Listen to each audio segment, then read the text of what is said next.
Monsieur le Président, Madame le Ministre, Monsieur le Ministre, mes chers collègues, sur le fond, avec autorité, avec gravité, mais avec mesure, Christian Cambon et Bruno Retailleau ont exprimé le point de vue du groupe républicain. J'y adhère totalement. Ma question s'adressera d'une part à Madame Florence Parly et à Monsieur Le Drian.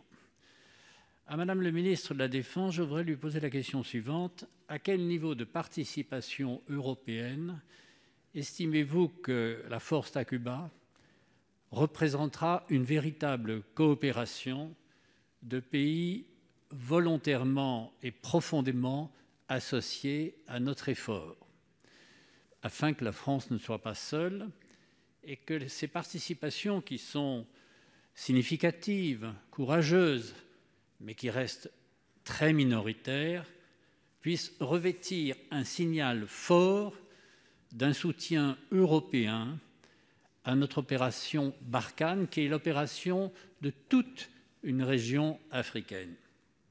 Au ministre des Affaires étrangères, je voudrais poser la question suivante. P3S, partenariat, stabilité, sécurité, Sahel.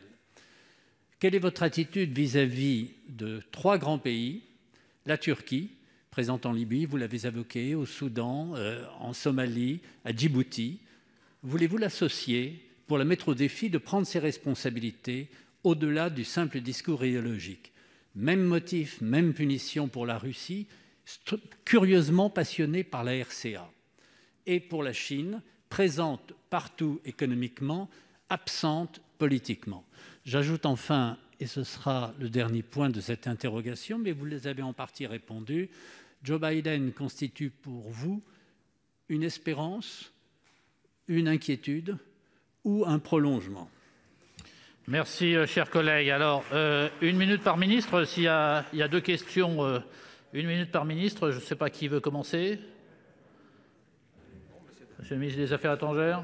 Dans une prestation commune, réponse à monsieur le sénateur Longuet.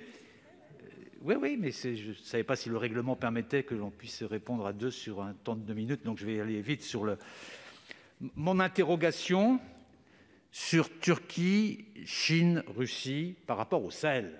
Je me limite à cet espace. C'est d'abord la vigilance, en particulier sur l'ensemble des réseaux d'information. Je ne cite personne. La vigilance sur les trois, sur d'autres, enfin eux en particulier. C'est la nécessité de les informer très honnêtement de ce que nous faisons. Pour une raison simple, c'est qu'ils siègent au Conseil de sécurité et que la force MINUSMA, mais y compris notre propre engagement, est validé par le Conseil de sécurité. Donc, vigilance, information et précaution sur les projets de développement qui peuvent parfois aboutir à un déséquilibre financier des pays qui sont éventuellement bénéficiaires. Mais je constate que dans l'aide au développement, en ce moment au Sahel, aucun des trois n'est vraiment présent sur ces sujets-là, sur le développement. Monsieur le ministre, Madame la ministre.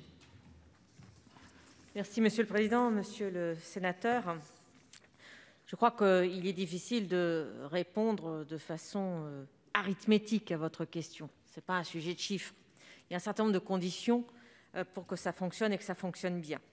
D'abord, il faut rappeler que pour que Takuba fonctionne, il faut qu'il y ait des forces maliennes disponibles, car c'est elles que nous accompagnons au combat.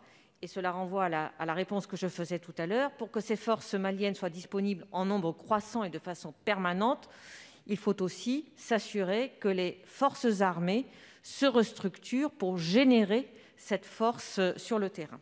La deuxième condition, c'est qu'il faut des moyens. Les contingents qui viennent avec des forces spéciales européennes doivent être accompagnés d'équipements significatifs. J'ai parlé du contingent suédois qui arrive avec des hélicoptères, du contingent italien qui arrive avec des moyens d'évacuation sanitaire. C'est indispensable pour l'autonomie de la force Takuba. Et puis, il faut aussi que la force Takuba puisse entraîner d'autres partenaires.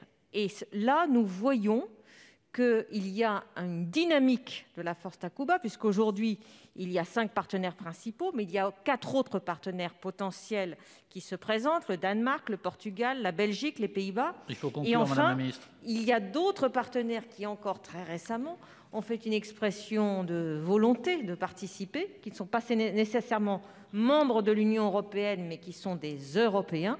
Donc je crois que le succès doit venir en marchant, si je puis dire.